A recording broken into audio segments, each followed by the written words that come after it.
ಪ್ರಸ್ತುತತೆ. ಇವತ್ತಿನ ವಿಶೇಷ ವ್ಯಕ್ತಿ ಗುಬ್ಬಿ ವೀರಣ್ಣನವರು. ಕನ್ನಡ ನಾಡು ಕಂಡ ಅತಿ ಶ್ರೇಷ್ಠ ರಂಗಕರ್ಮಿಗಳಲ್ಲಿದ್ದರು.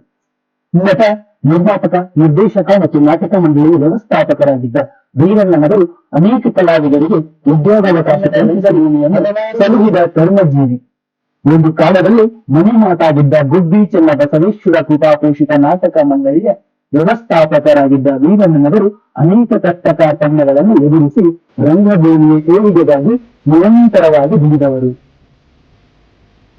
1890ರಲ್ಲಿ ತುಮಕೂರು ಜಿಲ್ಲೆಯ ಗುಬ್ಬಿ ಗ್ರಾಮದಲ್ಲಿ ಈಗ ತಾಲೂಕು ಕೇಂದ್ರವಾಗಿರುವ ವೀರಣ್ಣನವರು ರುದ್ರಾಂಬೆ ಹಾಗೂ ಹಂಪಣ್ಣ ದಂಪತಿಗಳ 3ನೇ ಮಗುವಾಗಿ ಜನಿಸಿದರು. ತಮ್ಮ 6ನೇ ವಯಸ್ಸಿನಲ್ಲಿಯೇ 1896 ಗುಬ್ಬಿ ಚೆನ್ನ ಬಸವೇಶ್ವರ ಕೃಪಾಪೋಷಿತ ನಾಟಕ ಮಂಡಳಿಯ ಮೂಲಕ ಬಾಲ ಕಲಾವಿದನಾಗಿ ರಂಗಭೂಮಿಗೆ ಪಾದಾರ್ಪಣೆ ಮಾಡಿದ ವೀರಣ್ಣನವರು ಕೆಲ ವರ್ಷಗಳ ನಂತರ ಸ್ತ್ರೀ ಪಾತ್ರಕ್ಕೆ ಬಡ್ತಿ ಪಡೆದರು. ಯೌವನಾವಸ್ಥೆ ತಲುಪುತ್ತಿದ್ದಂತೆ ಧ್ವನಿ ಬದಲಾದ ಕಾರಣ ವೀರಣ್ಣನವರು ಸ್ತ್ರೀ ಪಾತ್ರಗಳನ್ನು ತ್ಯಜಿಸಿ ಕೇವಲ ಗಂಡು ಪಾತ್ರಗಳನ್ನು ಮಾತ್ರ ಹಾಕತೊಡಗಿದರು. ಅಂದಿನ ರಂಗಭೂಮಿಯ ನಟರಿಗೆ ಅಗತ್ಯ ಕಲೆಗಳಾದ ಹಾಡುಗಾರಿಕೆ, ತಬಲ, ಪಿಟೀಲು ಇತ್ಯಾದಿಗಳನ್ನು ಕೂಡ ವೀರಣ್ಣನವರು ಕಲಿತರು. ಹಾಸ್ಯ ಪಾತ್ರಗಳನ್ನು ಮಿಂಚುತ್ತಿದ್ದ ವೀರಣ್ಣನವರನ್ನು 1912ರಲ್ಲಿ ಮೈಸೂರಿನ ಜನತೆ ಚಿನ್ನದ ಪದಕವನ್ನಿತ್ತು ಗೌರವಿಸಿತು.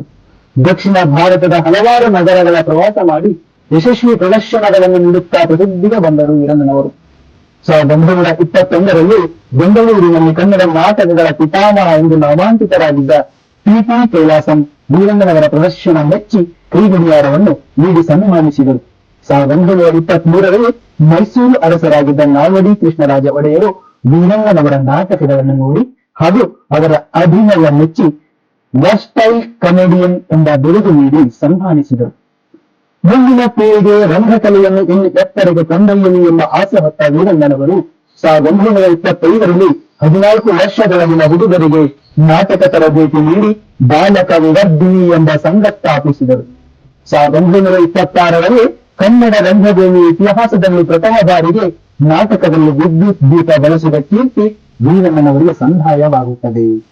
1926ರಲ್ಲಿ ಖ್ಯಾತ ಲೇಖಕ ದೇವಿಡಿ ನರಸಿಂಹ ಶಾಸ್ತ್ರಿ ಅವರ ಸಹಕಾರದೊಂದಿಗೆ ಹರಿಮಯ, ಹಿಸ್ ಲವ್ ಅಫೈರ್ ಮತ್ತು ಕಳ್ಳರ ಕೂಟ ಎಂಬ 3 ಚಲನಚಿತ್ರಗಳನ್ನು ವೀರಣ್ಣನವರು ನಿರ್ಮಿಸಿದರು.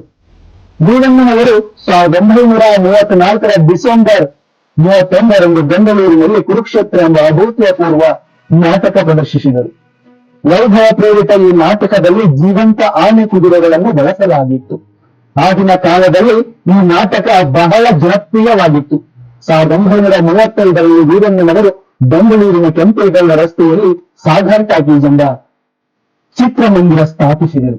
ಹೀಗೆ ರಂಗಭೂಮಿ ಹಾಗೂ ಚಿತ್ರರಂಗಕ್ಕೆ ಕಾಣಿಕೆ ನೀಡುತ್ತಾ ಬಂದಿದ್ದ ವೀರಣ್ಣನವರಿಗೆ 1942ರ ಮೈಸೂರು ದಸರಾ ಉತ್ಸವದಲ್ಲಿ ಮಹಾರಾಜರಾದ ಜಯಚಾಮರಾಜ ಒಡೆಯರು ನಾಟಕ ರತ್ನ ಬಿರುದು ನೀಡಿ ಸನ್ಮಾನಿಸಿದರು. 1943ರಲ್ಲಿ ಬೆಂಗಳೂರಿನ ಗಾಂಧಿನಗರದಲ್ಲಿ ವೀರಣ್ಣನವರು ಗುಬ್ಬಿ ಥಿಯೇಟರ್ ಎಂಬ ರಂಗಮಂದಿರ ಪ್ರಾರಂಭಿಸಿದರು. ತಮ್ಮ ಸುಕೃತ್ಯಗಳಿಂದಾಗಿ ವೀರಣ್ಣನವರು ಕೇಂದ್ರ ಸರ್ಕಾರದ ಸಂಗೀತ ನಾಟಕ ಅಕಾಡೆಮಿ ಪ್ರಶಸ್ತಿಯನ್ನು 1955 ಹಾಗೂ ಪದ್ಮಶ್ರೀ ಪ್ರಶಸ್ತಿಯನ್ನು ಕೂಡ ಪಡೆದರು. ಕನ್ನಡ ರಂಗಭೂಮಿ ಅಪೂರ್ವ ಕಾಣಿಕೆಯಿಟ್ಟ ಗುಬ್ಬಿ ವೀರಣ್ಣನವರು ಅಕ್ಟೋಬರ್ 18, 1972ರಂದು ತಮ್ಮ ಕೊನೆಯುಸಿರೆಳೆದರು. ಪ್ರಸಿದ್ಧ ನಟಿ ಬಿ. ಜಯಮ್ಮನವರು ಗುಬ್ಬಿ ವೀರಣ್ಣನವರ ಪತ್ನಿಯಾಗಿದ್ದರು.